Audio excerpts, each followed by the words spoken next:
Que às vezes eu falo para a pessoa que a dívida prescreve, aí sempre tem aquela pessoa, olha, eu estou sendo cobrado na justiça tem 20 anos e não prescreveu. Quando eu falo que é uma dívida, não é uma ação judicial, é uma dívida. Como eu disse para você, as dívidas mais comuns, dívida como água, luz, telefone, dívida bancária, dívida de cartão de crédito, elas prescrevem, elas caducam no prazo de 5 anos, tá certo? E como é que você conta esse prazo?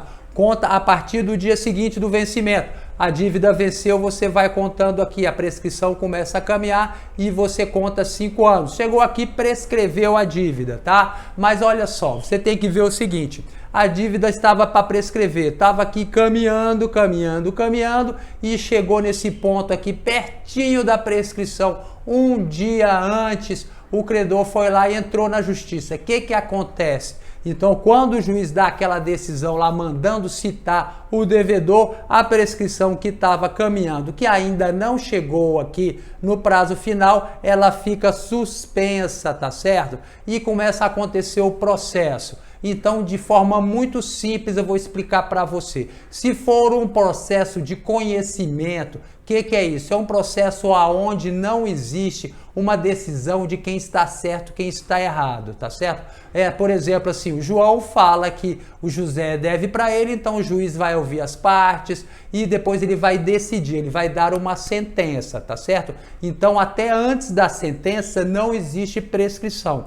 Depois, quando existe uma sentença, tá certo? A prescrição pode acontecer. Então é quando existe uma sentença ou então quando existe um título, quando você está sendo executado. O credor entra na justiça cobrando com base num contrato, num cheque, numa nota promissória. Isso são títulos, ou seja, para você entender, a prescrição existe somente no processo de execução, tá? Então, já diminui bastante as possibilidades dela existir. E quando que ela acontece? Amigo, ela acontece quando o credor não consegue citar o devedor ou então quando não consegue localizar bens do devedor. Então, aí notifica, intima o advogado do autor dessa situação e o processo fica suspenso por 1 ano. A partir daí, depois quando ele sai desse prazo de 1 ano, começa a correr a prescrição. Se o advogado comer bola, amigo, o processo prescreve.